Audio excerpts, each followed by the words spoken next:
লালু ভাই, এটা আপনি কার কাছে নিয়ে এলেন? ওনারে চিনস না তুই?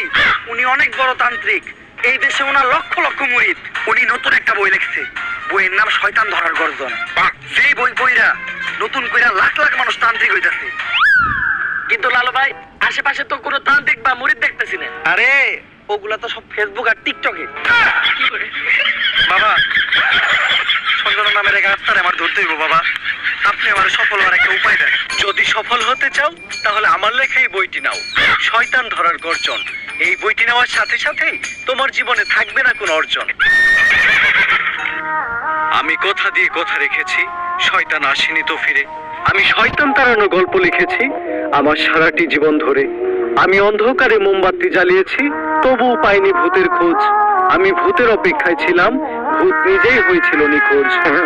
শয়তান ধরার গর্জন, পৃষ্ঠা নাম্বার ৪৪। বাবা, এটা তো মন্ত্র না, ছন্দ বললেন। মার্কেটে আপাতত ছন্দই চলে।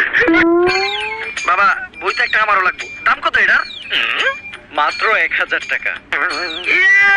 ১,০০০ টাকা দিলে আর কিনুম? ১,০০০ টাকা হাতে নিয়ে